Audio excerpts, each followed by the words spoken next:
Our students are the future. How we advance innovation and impact and approach equity in their classrooms will determine how we thrive as a world community. The status quo just won't cut it. That's why we're here to break the grade.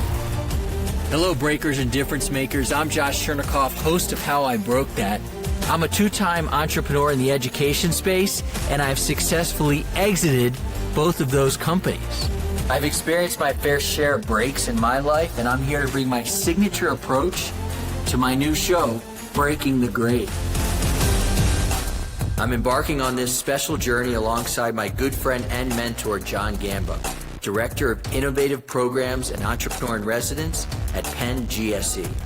In our podcast, you'll hear from emerging business owners in the education space who are working to transform education as we know it. Tune in as we hear about industry trends, unique principles and practices, and the attempts that have and haven't worked for our grade-breaking guests. So fellow entrepreneurs and educators, what do you think? Are you ready to take a hammer to the education space and break the grade?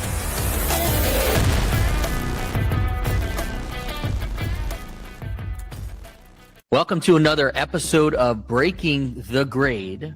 This is actually an interview I did back in Monterrey, Mexico in January, and it's become even more relevant now. I sat down with Jaime Pales, and Jaime is the founder and president of YourWay Learning. That is a company that is reshaping how AI is used in education through partnerships and through research.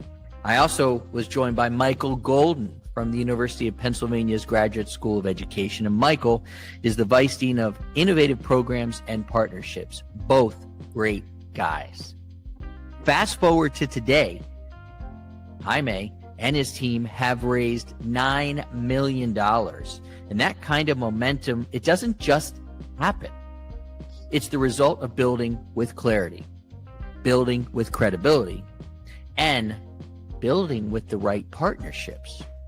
So that's why this episode actually matters for everybody in education, and especially ed tech. If you're a founder, you will hear directly how Jaime and his team avoided the biggest mistakes in ed tech. And they didn't chase buzzwords. They didn't skip research. And they didn't try to scale without partners. Again, that key word, partners. So if you want to know how to go from a promising idea to a funded, yes, funded education venture, then this show is absolutely for you. Let's dive right in, breakers. Welcome to Breaking the Grade. Welcome to a live episode of Breaking the Grade, and we are actually doing some groundbreaking work here because I don't think I've had two guests with one mic. And so for the audience, by the way, we're passing a microphone back and forth between two distinguished gentlemen, Jaime and Michael Golden. And so I'm going to let both you guys introduce yourselves. Welcome to the show. And then we're going to dig into ed tech, partnerships, AI, Mexico, IFE, all these wonderful things. So Jaime, kick us off. Yeah, hi, I'm Jaime Pales. I'm a co-founder and president of the international division at YourWay Learning, an AI in education company. Hi there, I'm Michael Golden. I'm the Vice Dean of Innovative Programs and Partnerships at the University of Pennsylvania's Graduate School of Education. I also serve as the head of Catalyst at Penn GSE, our Global Center for Education Innovation. Great. We are all here gathered in Monterrey, Mexico at the IFE conference here on this wonderful campus that we all think is wonderful. We all can keep getting lost in, but we found each other here. And the point of this conversation is to really talk about this partnership that you guys have begun to strike up. So catch up the audience on where we are on the partnership between Penn and YourWay, Penn GSE and YourWay, and then we'll take it from there. Well, I'll kick it off. We're super excited that we have the paperwork in place and the development underway to build a program between YourWay and Catalyst at Penn GSE to support educators in their orientation and adaptation of AI in their classrooms.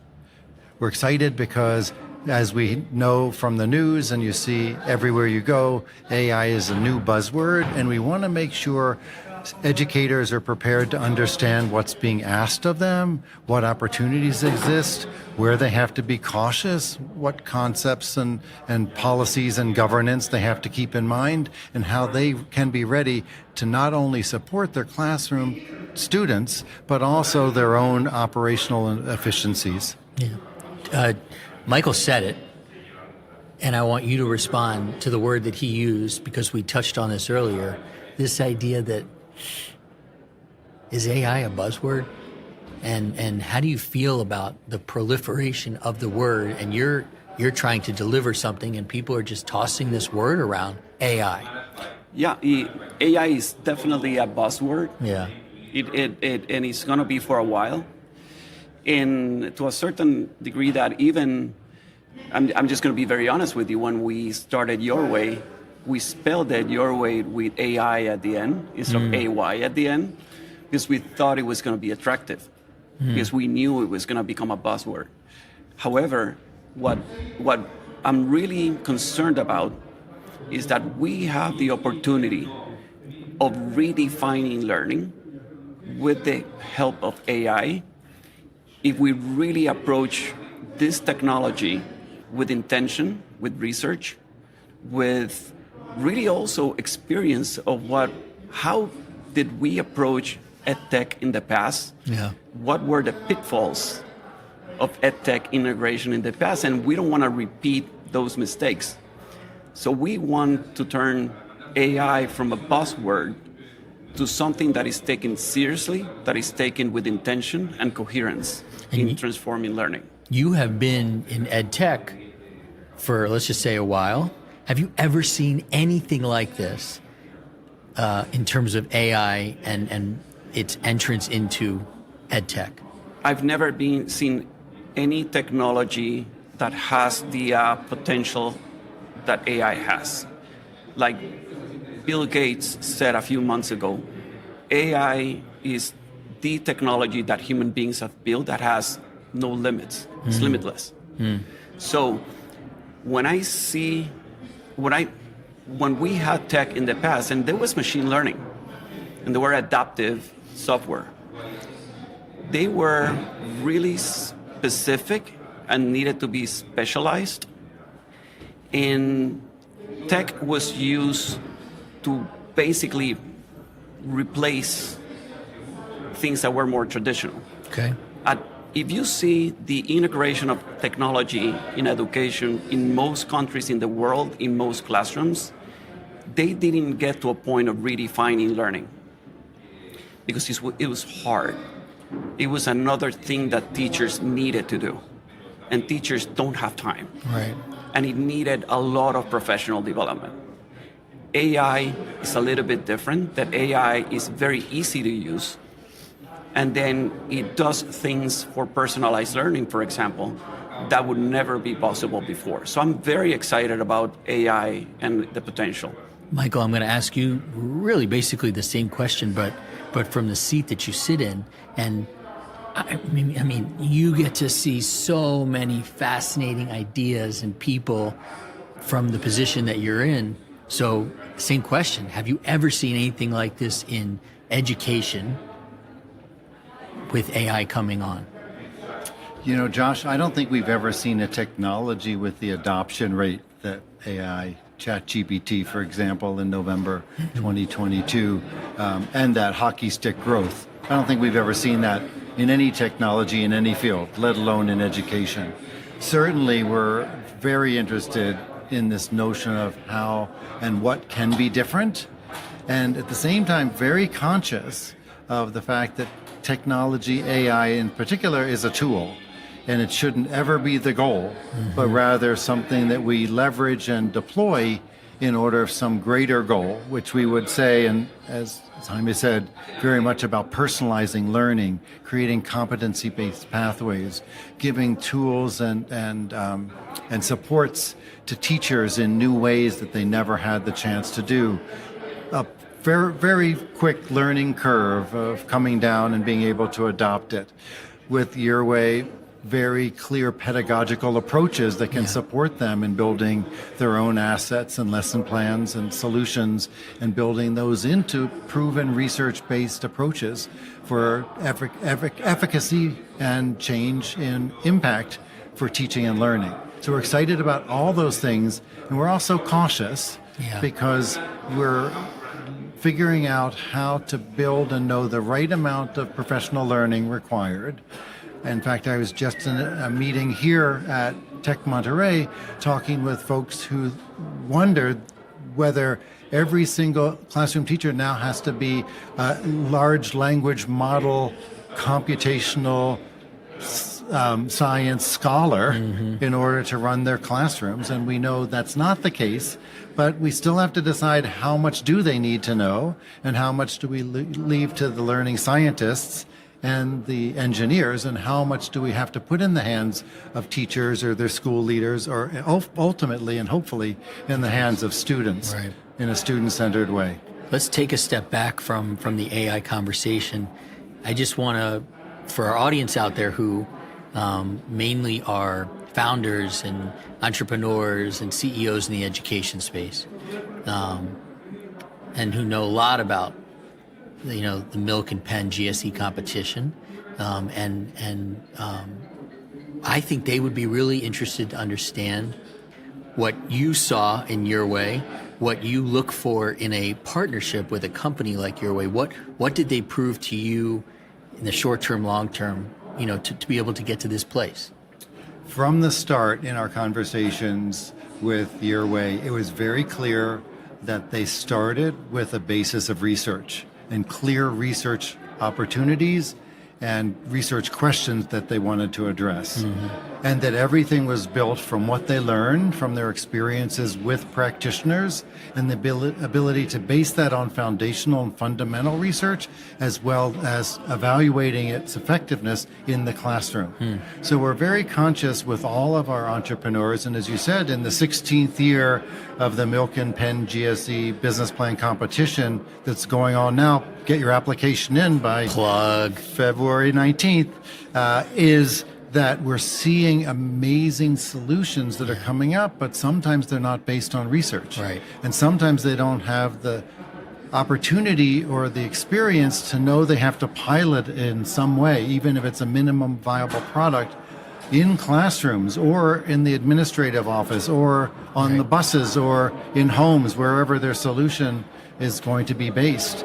So we saw in YourWay an organization that had that same mindset that we do about research to practice, and had that same goal of making an impact and tracking that impact, and ultimately had that same goal to recognize that adaptation is what's most successful for any of these innovations. The road to education reform is littered by ed tech startups, and that's because they didn't understand technology and education and business models all have to converge into a really successful venture. And you understand that, and I think it's probably an amazing position for you to be in, to have to blend all of these elements that you talk about. So I want to turn the mic back over to Jaime, and I want to ask you this. I don't know about you, but when I started my first business in 2008 and my second one in 2011, 2012, the last thing I wanted to do was do any research to practice, because I had to get going. I had to make money. I had to get traction.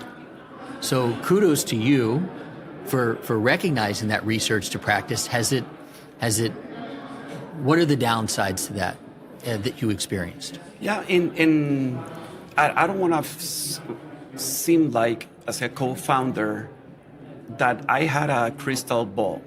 I didn't have a crystal ball. We started our first company back in 2004, and it wasn't a research to practice company. Okay.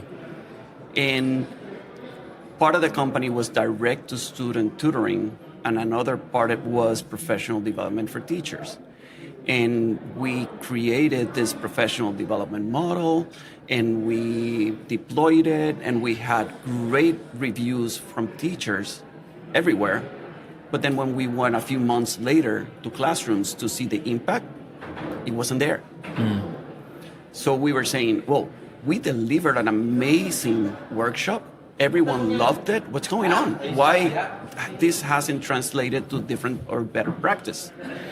And it was because there were many elements that it would take us an hour to talk about, because there's a lot of research behind it, around why we weren't developing pedagogical problem solvers. Right. Why we weren't impacting action research in teachers, that mindset. And then we said, we have to sit down and really rethink what we're doing in order to have impact. And that's when we started working with a few universities, including Stanford University, around adult learning science. Yeah. And so it wasn't that we landed there at the beginning. We realized that we weren't having impact, and our credibility was going to go down if we didn't. And that happened over 15 years ago. Some music to my ears there in terms of, learning as an entrepreneur, building credibility as an entrepreneur. You and I'm a huge fan of Penn and the Graduate School of Education and Milken. Obviously, so are you. You can hear it. You're drinking the Kool-Aid. So talk to the audience about, when you finally got your first dose of the Kool-Aid and recognized the value of research to practice, how it changed the business and how you looked at how to grow the business. Well, one thing that really was very important for us is that if you really want to make a lot of money, you don't get into education. There's other industries that you can make more money, faster, easier, and with less headaches. In education, in order to change the game, it's like, to a certain degree, I say that sometimes I'm trying to push a wall, a concrete wall. And it's not the easiest industry to become an entrepreneur. If you get into education, if you become an edtech entrepreneur and you want to do things right, is that there's some sort of mission. There's something in your character that leads you there. So for us, making money was not good enough. So this is why for us was very natural to really lean into research, because we wanted to make sure that when we were facing our clients, we're facing clients and saying, we're doing something for you that really is going to have an impact. Not something that just, I'm going to open your wallet and make money out of. So for us, it was easier. And also, then going back to EdTech, we didn't want to be just another EdTech company that added another tool for schools. We wanted to do something that was really transformative. So that's the reason why for us it was very easy to go the research route. You want to add to that? Yeah. Yeah, and that's why after 14 years of the Milken Penn GSE business plan competition, we launched Catapult, our virtual accelerator, because we knew that most entrepreneurs start in the education business because they are interested in making money and doing good, having an impact and making a difference. But we recognize they aren't all savvy in all the things it takes to develop a venture to be successful. And that's why Catapult is organized around 4 lanes of acceleration.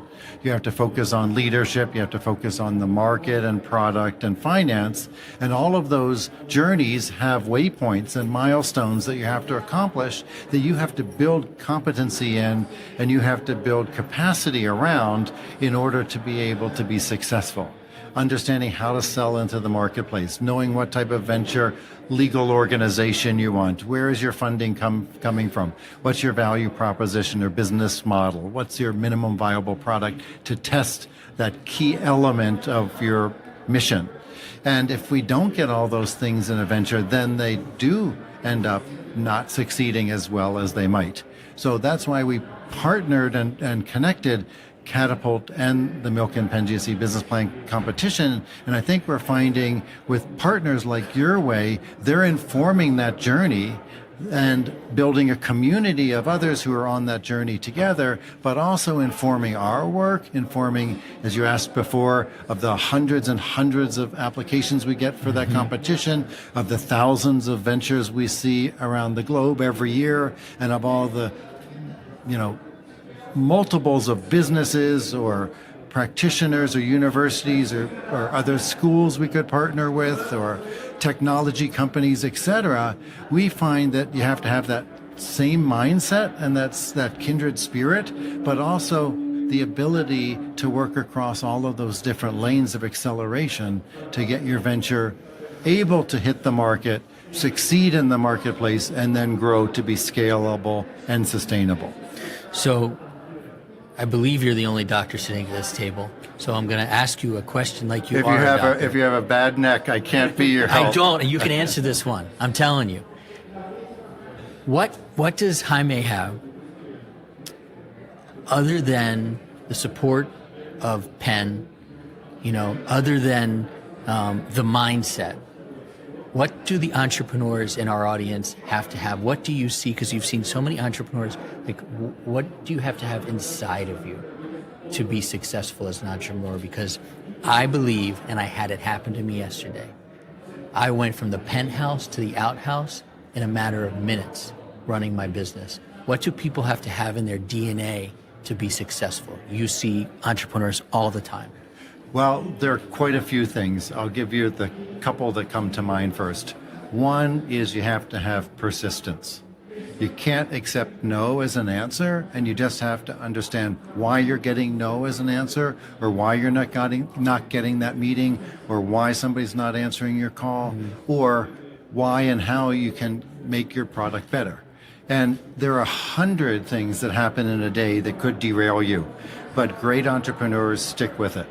Second, I think it's about being future focused, but focused at the same time on being a strategic doer. So being able to prioritize what's important in the short run and the long run, keeping that journey in mind, but making sure you're getting those milestones and waypoints along the way, making sure you're doing the hard work up front to be able to have a vision of where you can go and won't be derailed, but you will be able and willing to pivot if need be. I think it's also having a mindset that recognizes that none of us know it all alone, but the community can help. And seeing someone who's willing to admit that they don't know everything and willing to take advice or bring new ideas or a different solution. If you start with yes, and then you say, now we'll figure out how we can do yes, it's a much better way than starting with no. And I would say the last thing is really recognizing that this is a long, hard road in trying to create institutional appropriate systems that don't have the inequities and the persistent historical differential from one location to another, from one place where you were born to another, from being born with certain parents or another, or rural or urban, or wealthy or poor. And recognizing that the opportunity to be thoughtful and quick-witted and results-oriented, but also to be a problem solver, say, these are the ingredients I've been given in this context. How are we going to put them together in a really interesting recipe that everyone's going to enjoy? I think as a doctor, he did a great job there. But I want to ask you, Jaime, last question. Why don't you evaluate yourself? Based on that answer, what are your strengths? What are areas that you might be working on even today? And I think it's important for people in our audience to understand that we need to continually work on ourselves. So what are you doing? So I started being an entrepreneur when I was 30. I'm 53 now. So I'm a completely different entrepreneur now than I was when I was 30.